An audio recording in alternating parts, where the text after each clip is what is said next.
One of the most profound markers of growing up in a narcissistic family system is a chronic lack of safety. When you are a child trapped in an environment you cannot escape, your body responds to this constant threat by activating your sympathetic nervous system. It triggers your fight, flight, freeze, or fawn responses. Let us look closely at the fawn response. Fawning can happen when a child adopts a submissive, people-pleasing role to minimize punishment and appease an oppressive parent. But for this survival strategy to work, there is an implicit rule. You cannot be aggressive. You must be harmless. This is how some people learn to survive in unstable families. Think of Sarah. As a child, whenever she tried to say no or showed even a flash of normal anger, her narcissistic father would explode with terrifying rage or completely withdraw his love. To survive, Sarah quickly learned to bury her anger. She became the perfect, sweet, compliant daughter who never caused trouble.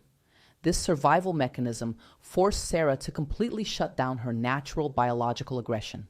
But aggression and anger have a vital, healthy survival function. They are wired into our biology to protect our boundaries and our space. In infancy, confronting a narcissistic parent was too dangerous, so you grew up disconnected from this protective force, unable to access it even when you just need to stand your ground. Now, as an adult, Sarah constantly finds herself being exploited at work and in her relationships. When a coworker takes credit for her project, or a friend constantly violates her time, she stays silent. The moment she thinks about speaking up, her body panics.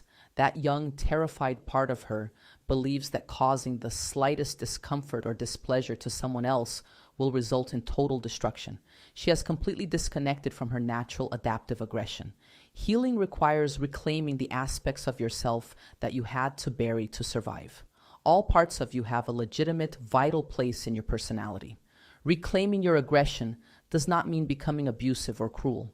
It means reintegrating this force into your adult self so it can act as the energy that draws your boundaries. It means reclaiming your ability to tolerate displeasing someone if it means protecting yourself. To begin reintegrating this protective energy today, I invite you to try this therapeutic exercise. First, identify a recent situation where you felt someone crossed the line, took advantage of you, or violated your space, and you chose to stay silent.